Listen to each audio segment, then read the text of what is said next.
This is Mother Earth Garden Club, and I'm going to talk to you today about Aronia berries.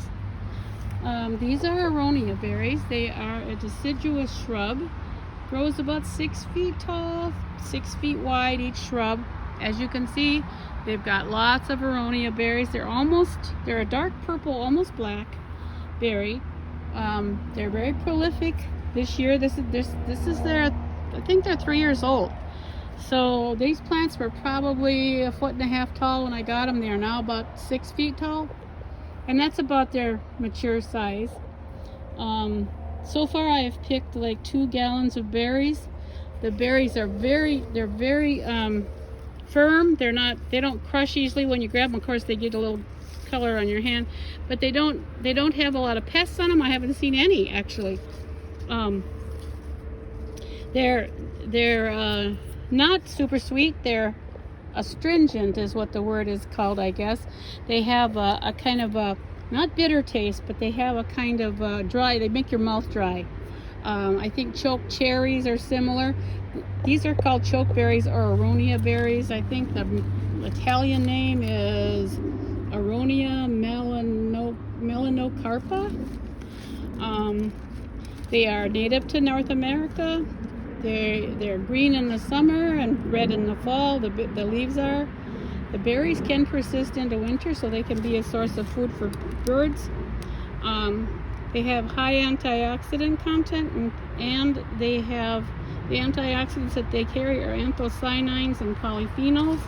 Some people call this a superfood. I'm not sure. I don't know. I'm not a doctor. I have no way of knowing that, but that's what I was looking up. You can, this is my first year harvesting this many. I had a few years ago, but the first year I had a couple, and the second year I had probably 2 cups. This year I've already harvested, well, 3 gallons, and there's a lot more. As you can see, there's lots of them. They're very heavy this year, and maybe all the rain, I don't know. But I already have picked this 3rd one of these. It's a coffee can full of the berries.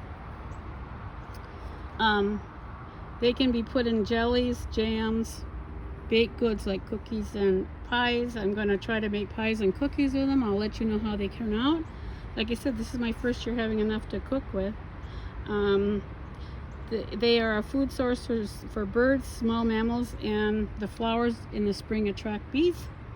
They like full to partial shade. They require minimal maintenance. I've done nothing, actually.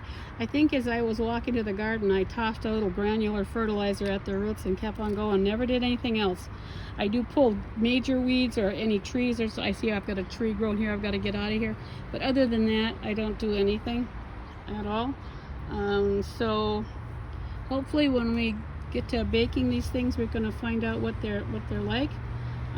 Actually, you can eat them raw. You don't have to cook them. They're not like elderberries. They're different. But they're not hugely sweet. So I kind of like the flavor, but I know it might not be everybody's cup of tea. But they say that you freeze them. They become more sweet when you freeze them, and then you bake with them and then add sugar. Like most berries, you have to add sugar. So we'll see how they turn out. Okay, I'll get back to you when I find out how they come out.